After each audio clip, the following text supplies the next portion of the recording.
Hi, this is Daniela Cambone for ITM Trading on the road again for Rule Symposium on natural resource investing. And joining me today is one of the speakers at the event. Always good to be reunited with Jeff Clark of goldadvisor.com and the best-selling author of Paydirt. Jeff, so good to be with you in Boca Raton. It's fun to be here. It's great to be back with you. It's another installment in our Beauty and the Beast interviews. You are too kind. But yes, we're in a beautiful location, that is for sure. And look how much has changed in a year. Yeah. Let's talk about this gold run. Obviously, it's going to be the talk of the town. Yeah. 28 new record highs for gold this year alone. We're just shy of 3,500 back in April. The question on most people's minds now, Jeff, is where do we go from here? Will this rally continue for gold? Is this gold's moment? It's a gold bull market. That's the most important thing to be aware of. We have confirmation of that. It started leap year day of last year. The Fed came out and said we're going to raise rates sooner and more than we thought. That's since changed, but on the next day, leap year day, gold took off and it's never really looked back. So I think a lot of people understand that gold's in a bull market, but we have confirmation that the gold market itself, the whole thing is in a bull market because gold's up 65% since that date as of last week. But did you know GDX has outperformed gold and GDXJ has outperformed GDX? And that's exactly what you'd want to see. The juniors outperforming the bigger miners and the miners outperforming gold itself. So we have confirmation that this is in fact a bull market. In fact, Daniela, my most popular tweet of all time was when my daughter got engaged. Put that on Twitter. It was called Twitter back then. It was my most popular tweet, but it just got surpassed, and it got surpassed by me posting a chart of the year-to-date performance of all major asset classes around the world. Stocks, bonds, gold, Bitcoin.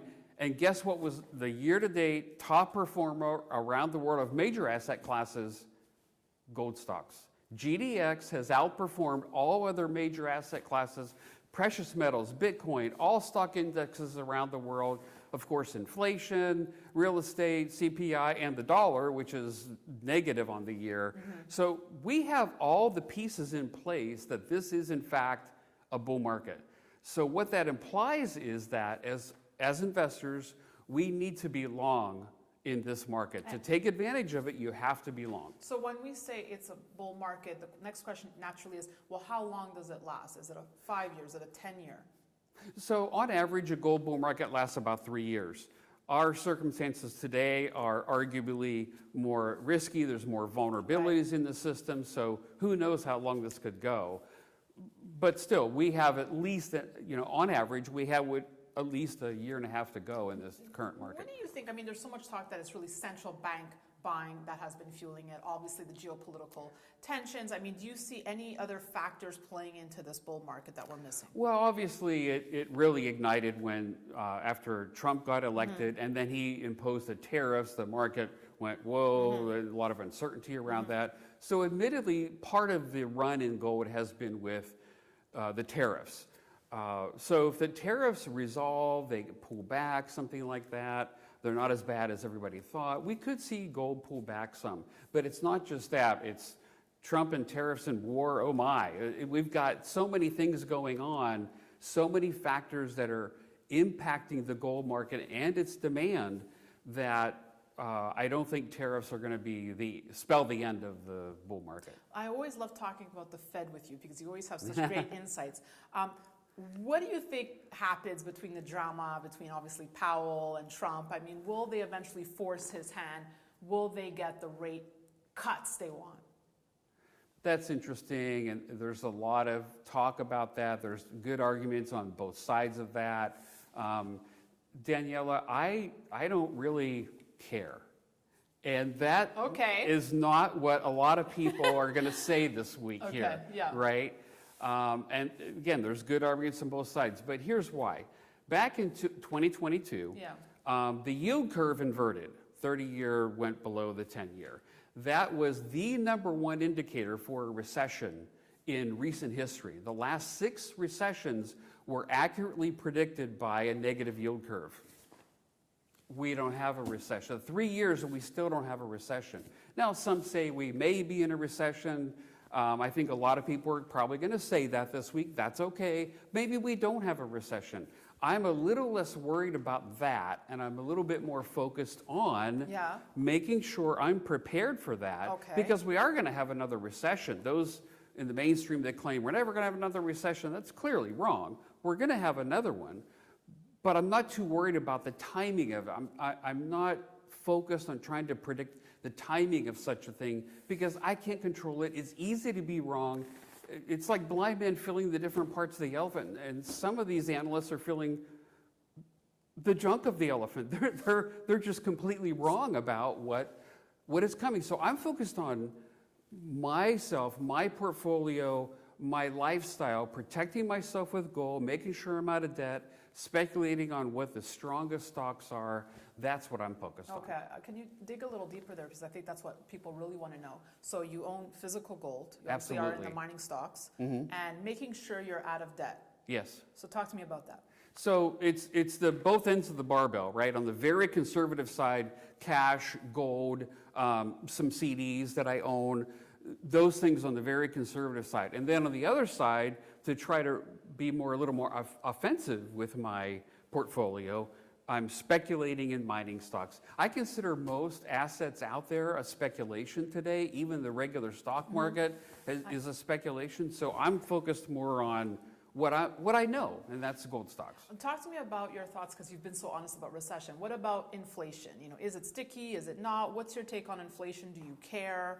How much? There are arguments, again, good arguments on both sides, that inflation is here to stay, that it's going to go higher, or that it's going to fall. And, you know, it's the gold camp versus the mainstream camp on that issue, right? So, again, I'm a little less concerned about that. I'm a little more concerned about making sure I'm protected against those environments. Whatever the next crisis is, I want to make sure I'm ready for that. And the starting point for me is gold. And so, yeah, I own physical gold, but there was a long-term study that was done going all the way back to the 60s. What's the best risk-reward ratio between gold versus other assets to have in your portfolio? And they found that the best ratio was 20%. 20% of your entire portfolio just in gold. But that's a good balance between giving you enough risk protection versus not sacrificing reward in other things. And so I think that's a goal that we should all shoot for, because there are so many vulnerabilities in the system right now. So you feel, you don't know when the crisis will hit, but do you feel certain that a crisis will hit? Absolutely. Look at our financial system, look at our debt, the deficit spending that's going up. Oh my gosh, that big, budget. Beautiful bill, exactly. Oh my gosh. Trillions, 3 trillion, over 3 trillion within the next decade. Yeah. So you can't go on like that forever. The catch is, a lot of us have been saying that for a long time now. Yes. So that's what we hear. Like, when's it going to happen, Jeff? Right. Well, this is what I do based on, maybe it's my age. Maybe it's been in the market a long time. But I worry a little bit less about that. I know it's coming. I know it's in the background. It's for certain going to happen. But I'm focused on making sure I'm protected against however that may play out. Maybe it won't be as bad as something. Maybe it'll be worse than many things. But you're ready. I want to be ready for it. And I think that's the main theme of why most people come to this conference, especially, that's what I hear, is people want to be protected. They want to learn. So I'm thrilled to be here on day one. We're starting. We're kicking things off. I think we're the first interview in the entire space here at the Rule Symposium. I still haven't seen Rick Rule. Have you seen him? No, I haven't. That's how early we are. Walked around the floor a little bit, but they're still setting up. What are you looking forward to? What do you want to take away from the show? Well, lots of activity, like interviews with you and others, and then I'm an MC at some of these things. But again, since I'm already comfortable with the amount of gold I own, I'm looking for where's the next big opportunity in gold stocks. Right. Daniela, did you know that in the bull market, just from 2009 to 2011, there were 141 10-baggers in that 3-year period? It's actually only 2.5 years. 141 of them, and somewhat more than 10x. So what if we could only, you're not going to get all those, but what if we got just 10% of them? Right. What if we got just 5% of them? What I want to focus on is I want to find the next set of big winners that I can maximize in this bull market. Yeah. That's what I'm focused on. Well, that's Rick Rule. He rounds up the winners, so you're going to find them here. Jeff Clark, goldadvisor.com, and your Paydirt, a great. You weren't expecting that success with that book, right? Yeah, it's done pretty well. Oh, yeah, it's on Amazon. We have it on the website as well. But it keeps selling. It's done well. And perhaps the reason is I tried to make it very down to earth. Anybody can pick it up that doesn't know anything about mining stocks and read it, and tried to make it a little entertaining. So you can read a sample chapter on the website, the scariest mine I've been in. So if you're claustrophobic, you've been warned. Wait a second. I got to get a question in about silver before I let you go. I also am going to hear it in the comment section. Yeah. Silver. You like it? Oh, of course, absolutely. The gold-silver ratio, I believe, as you and I talk, is right around 90 still. I mean, gosh, that's historically very, very high. The historic average in modern history is 50 to 55, depending on how far back you go. But right in that range, we're at 90. It was 20 in 1980 at the peak. I mean, there's a lot of catch-up for silver to do in this market. It'll outperform gold. Gold leads, silver lags in the beginning. I think many know that. But silver tends to outperform gold before the bull market is over. Since we're in a bull market and silver has lagged, look ahead for silver. There you go. Look ahead for silver. Yes. Jeff Clark, so good to see you and be with you again. Great to be back with you, Daniela. We're just kicking things off. We'll have so much great content coming your way, so be sure to stay tuned to the Daniela Cambone Show on the road here for ITM Trading. We'll see you soon with the next interview. Hi, everyone. If you're starting to question the system and want to protect what you have earned, you will want to download our free gold and silver protection guide. It's a clear, easy to follow resource that explains why gold and silver have stood the test of time and how they can help you build real financial security even as the dollar weakens. You'll learn about which metals to consider and the plan that best suits your needs, not Wall Street's. So click the link or scan the QR code to get started today. You're not going to regret it.